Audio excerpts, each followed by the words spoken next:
DNA मित्रों, अगले विश्लेषण की शुरुआत हम महाभारत के शांति पर्व के विचार से करेंगे। महाभारत के शांति पर्व में कहा गया है कि मृत्यु शैया पर पड़े हुए शत्रु का भी न तो उपहास करना चाहिए और न ही उसका अपमान करना चाहिए। अंत समय में सभी जीवों पर केवल दया करना ही सनातन धर्म है।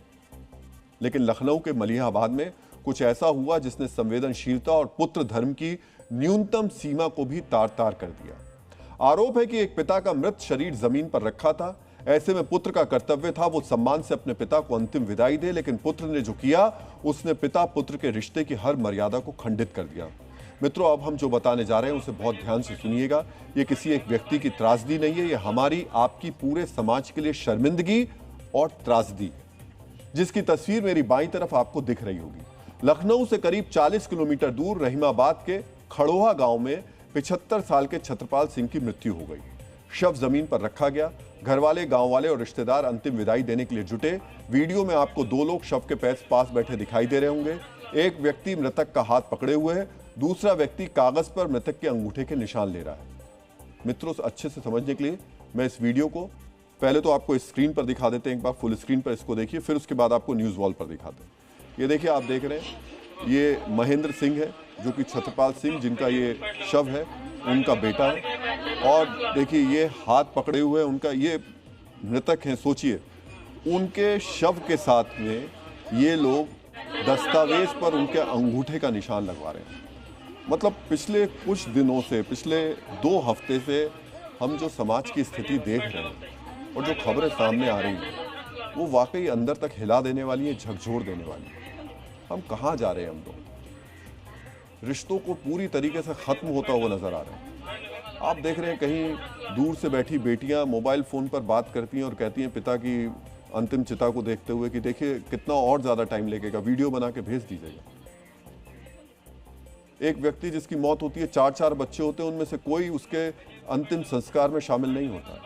कुछ दिन बाद फिर उस बेटी का फोन उन लोगों के पास पहुंचता है, सोनीपत की घटना है, कि अच्छा वो जो फूल रखे हैं उनको भी आप ही जाकर के विसर्जित कर दीजिएगा, आने का टाइम नहीं। और अब ये स्थिति है, एक बुजुर्ग, उसका निधन हो गया, उसका बेटा वहां पर जमीन जायदाद के कागज लेकर के बैठा हुआ है और अंगूठे के निशान लगवा रहा है। एक बार बिग वॉल पर देख लीजिए। और ये तस्वीरें हम बार बार आपको इसलिए दिखा रहे हैं क्योंकि ये अंदर से सिर्फ झकझोरने के लिए नहीं, अंदर से लोगों को जगाने के लिए। हमारा देश रिश्तों वाला देश है, रिश्ता प्रधान देश है हमारा। और ये स्थिति है जहां एक बेटा बैठा हुआ है। सोचिए, पिता का शव है, बेटा बैठा हुआ है, दुनिया देख रही है। ऐसा भी नहीं कि चोरी छिपे हो रहा, दुनिया देख रही है, वीडियो बनाया जा रहा है। और ये देखिए, इंक पैड से लेकर के पिता के शव के अंगूठे से जमीन जायदाद अपने नाम की जा रही है। घर में किसी बुजुर्ग का निधन होने पर विधि विधान से उनकी अंतिम विदाई दी जाती है, लेकिन पिता छत्रपाल सिंह की मृत्यु होने पर बेटे महेंद्र ने क्या किया? पहले मृत पिता के अंगूठे का निशान कागजात पर लिया। सोचिए, ये कैसी संवेदनहीनता है कि एक पुत्र को पिता के अंतिम संस्कार की चिंता नहीं है, चिंता है पिता को चिता पर जलाने से पहले दस्तावेज पर अंगूठे के निशान लेने की।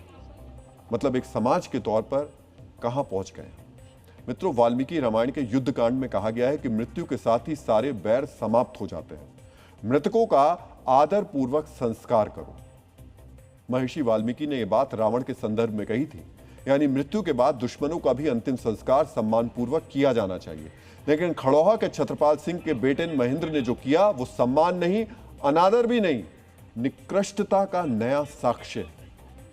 वो कैसा दिमाग है जो पिता के मृत शरीर से भी अपना हित साधने की सोचता है?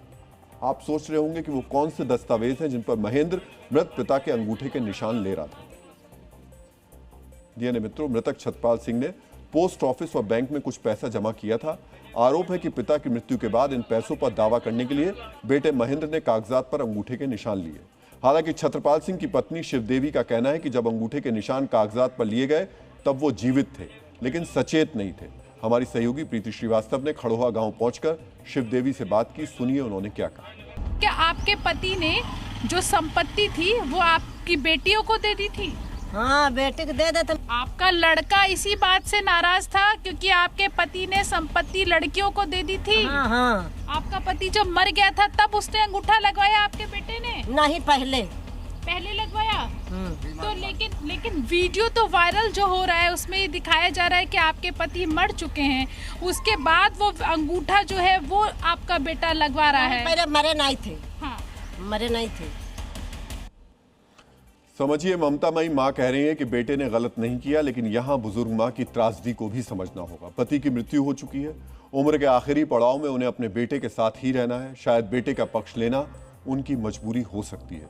सोचिए, अगर छत्रपाल सिंह को अपनी विरासत बेटे महेंद्र को देनी होती तो क्या वो सचेत रहते, सभी दस्तावेज साइन कर उसे नहीं दे देते? जरूर दे देते, लेकिन उन्होंने ऐसा नहीं किया। क्यों नहीं किया, इसे भी समझ लीजिए। जब छत्रपाल सिंह जीवित थे तब ना तो बेटे और ना ही बेटियों ने उनकी सेवा की, और मृत्यु के बाद जो हुआ उसने तो मानवीय गरिमा और मृतक की मर्यादा को टुकड़े टुकड़े कर दिया। छत्रपाल सिंह की 4 संतानें, सबके उनके साथ सिर्फ सबने कपट ही किया, उन्हें छला ही। बेटे और बहू से नाराज छत्रपाल सिंह ने अपनी 3 बीघा जमीन 3 बेटियों के नाम कर दी। उम्मीद थी कि जीवन के अंतिम समय में बेटियां सहारा बनेंगी, लेकिन बेटियों ने जमीन बेच दी और माता पिता को अपने घर से निकाल दिया। सोचिए, बेटियों ने पिता से जमीन लेकर उन्हें मरने के लिए छोड़ दिया, और बेटे ने जमीन के लिए मरे हुए पिता से अंगूठा लगवा दिया। बहू लक्ष्मी कह रही है उसके पति महेंद्र ने नहीं, बेटियों ने पाप किया था। अब खेती लिखा ली, उनका भगा दिन मार के यहाँ। हाँ। तो काहे लिए भगा दिन? किसने भगा दिया? उनकी बिटिया पहले खेती लिखा ली, हाँ। राखिन बाद में यहाँ जब खेती उनके नामे हो गया तब भगा दी। तो आप जबरदस्ती अंगूठा लगवा लेंगी? जबरदस्ती वही में का हुआ? अब बीमार हुई गए, दवा इलाज हम करावा, सेवा सत्कार हम कीन। हाँ। अंतिम समय सब हम कीन है। हाँ। बाकी तो कोई नहीं करे आवर है। कहा जाता है बेटियां पिता से ज्यादा करीब होती हैं, लेकिन यहां तो बेटियों ने संपत्ति मिलने के बाद पिता के विश्वास को ही आघात पहुंचाया। इस कपट से आहत छत्रपाल कोर्ट गए, बेटियों के खिलाफ केस किया। छत्रपाल ने आरोप लगाया कि बेटियों ने धोखे से जमीन अपने नाम करवा ली। बेटियों ने कहा उन्होंने पिता से जमीन किस्तों पर खरीदी, लेकिन कोर्ट में बेटियां जमीन के बदले पैसों के लेन देन का कोई सबूत पेश नहीं कर पाई। बेटे से नाराजगी और बेटियों के हाथों छले जाने के बाद बुजुर्ग छत्रपाल और शांति देवी गांव के मंदिर में रहने लगे। मृत्यु से कुछ दिन पहले छत्रपाल की सेहत खराब हुई तो गांव वालों के दबाव में बेटा उन्हें घर लेकर आया, लेकिन यहां भी संबंधों पर संपत्ति का लोभ भारी पड़ा।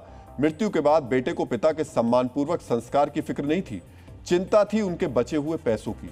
लेकिन मित्रों, आचार्य चाणक्य का विचार है कि वही पुत्र सच्चा है जो माता पिता की आज्ञा माने, जीवित रहते सम्मान दे, मृत्यु के बाद पिंडदान और अंतिम संस्कार करे। सनातन संस्कार में माता पिता को देवतुल्य माना जाता है, लेकिन आज हम बहुत वेदना के साथ कह रहे हैं कि समाज का एक हिस्सा विचारों के रसातल में पहुंच गया है।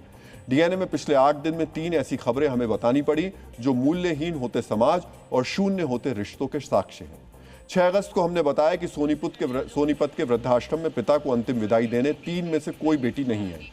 एक बेटी वीडियो कॉल पर पूछती रही अंतिम संस्कार में कितना समय लगेगा। पिता के अस्थि विसर्जन में भी कोई बेटी नहीं पहुंची। 11 अगस्त को हमने बताया था भोपाल के वृद्धाश्रम में घनश्याम मालवीय को लवारिस की तरह विदाई दी गई, उनकी कोई संतान अंतिम संस्कार में नहीं आई। मलिहाबाद में जो हुआ वो अब आप देख ही रहे हैं। सोचिए हो क्या रहा है। ये डराने वाली तस्वीरें हैं। हमें अपने आसपास के लोगों से संवाद करने की जरूरत है। ये समझने और समझाने की जरूरत है कि संस्कार और संबंध स्थायी होते हैं, उन्हें बचाना हमारा दायित्व है। संस्कार और संबंध बचेंगे तभी समाज बचेगा और हम भी बचेंगे।